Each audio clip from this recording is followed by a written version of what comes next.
जो सच्ची भक्ति कबीर भगवान की नहीं करी तो रोया करोगे इस समय को। बोलो सतगुरुदेव।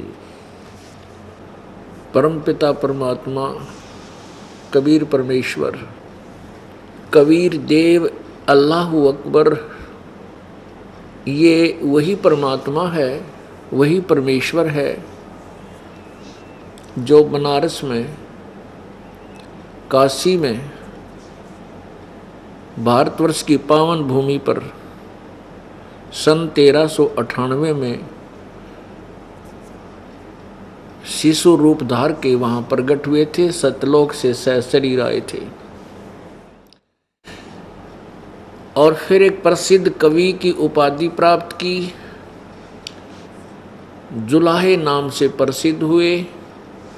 वो परमात्मा पूर्ण ब्रह्म, सत्य पुरुष, अविनाशी प्रभु, परम अक्षर ब्रह्म है।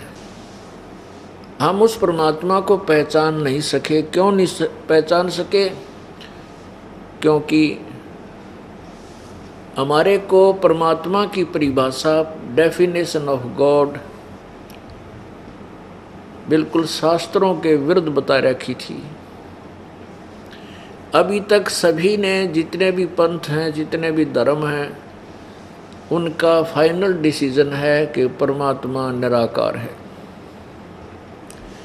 परमात्मा निराकार है, कण कण में व्यापक है, सर्वव्यापक है। जबकि हमारे उन्हीं पवित्र धर्मों के सदग्रंथ बता रहे हैं परमात्मा मनुष्य सदृश है, परमात्मा साकार है, शरीर है, उसका नाम कबीर है। ये अभी तक अज्ञान का पर्दा पड़ा हुआ था। जैसे पवित्र बाइबल में उत्पत्ति ग्रंथ में अध्याय 1 और श्लोक नंबर 26 में लिखा है कि परमात्मा ने कहा कि मैं मनुष्य को अपने स्वरूप के अनुसार उत्पन्न करूंगा और उसको बुद्धिमान बनाऊंगा, वो सभी अन्य प्राणियों पर कंट्रोलर होगा। और परमात्मा ने मनुष्य को अपने जैसा बना दिया। तो भगवान निराकार के ऊपर होया भाई, कैसे हुआ? अब सोच कर देखो, भगवान निराकार कैसे हुआ? गॉड फॉर्मलेस कैसे हो गया? वो कितने लाया थ्योरी, यो अज्ञान भर गया सब में। दंत कथा सुनाए गए और अपने सदग्रंथों को समझा नहीं। क्यों नहीं समझा? क्योंकि काल ने सबकी बुद्धि ऑफ कर रखी थी, इनके मोतियाबंद कर रखा था। जो प्रत्येक धर्म के जो प्रचारक थे आगे चल के, जो आगे आने वाले समय में सदग्रंथों लिखने वाले ने लिख दिया अपना जैसा उसमें अनुभव था, लेकिन आगे उन्होंने जो पढ़ा उन्होंने समझा नहीं। जो प्रचारक थे, आने वाले भविष्य के जो टीचर थे, उन्होंने अपने सिलेबस को समझा नहीं। पुण्यात्मा, कुरान शरीफ ये मुसलमान धर्म का पवित्र सदग्रंथ है और उनको मान्य है। स्पेशल लिखा उसके अंदर कि इसमें कोई संदेह की गुंजाइश नहीं है। जो इस ग्रंथ में लिखा है कुरान शरीफ में, ये बिल्कुल ओके है, ये सत्य है।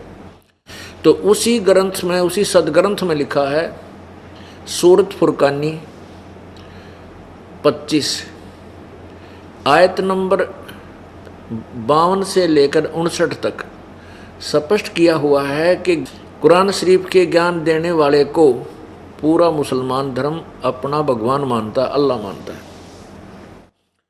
और ये मानते हैं कि उस अल्लाह ने आकाशवाणी के माध्यम से या किसी फरिश्ते के द्वारा या हजरत मोहम्मद के अंदर प्रवेश करके वो ज्ञान जो कुरान शरीफ में जो लिखा गया है वो परमात्मा का संदेश है और उसने खुद भेजा है।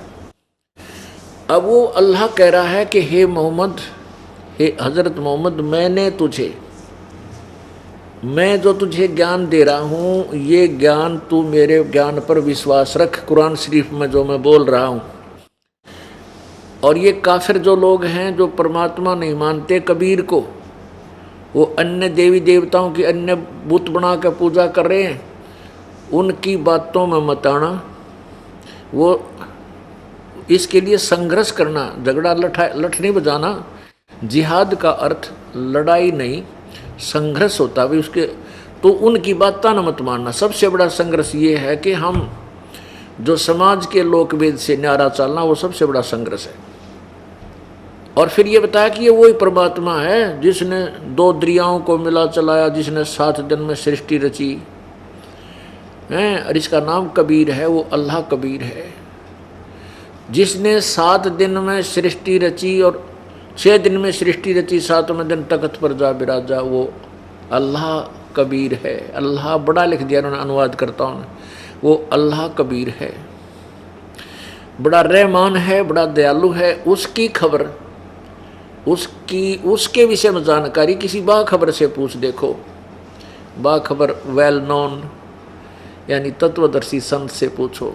तो इससे सिद्ध है कि पवित्र कुरान शरीफ का ज्ञान इनकम्प्लीट है, पूर्ण नहीं है। हम इसको गलत नहीं कह सकते, लेकिन अधूरा है।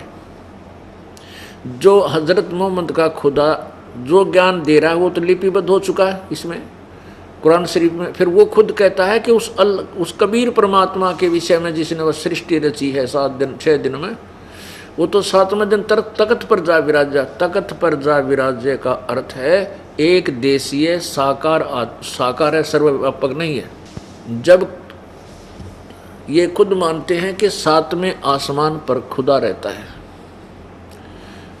तो साकार होया, यानी किसी शेप में तो है वो, तो वो वहाँ तख्त पर जाकर बैठ गया।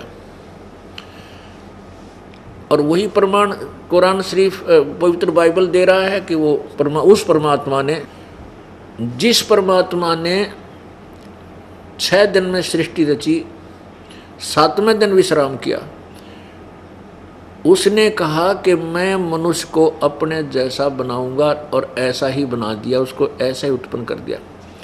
तो परमात्मा नर आकार है, निराकार नहीं है, नर आकार, मनुष्य जैसा दृश्य, देहधारी मनुष्य जैसा है। हाँ, परमात्मा जैसे हमारा शरीर है, इसके मैटेरियल में और परमात्मा के शरीर के मैटेरियल में बहुत अंतर है। एक तो मिट्टी की मूर्ति हो, एक सोने की हो, कभी भी नष्ट ना होए, इतना अंतर समझो। अपने आत्माओं, इन दोनों धर्म के पवित्र सदग्रंथों ने रल मिल कर स्पष्ट कर दिया कि परमात्मा सह शरीर है, उसका नाम कबीर है, वो मनुष्य जैसा है।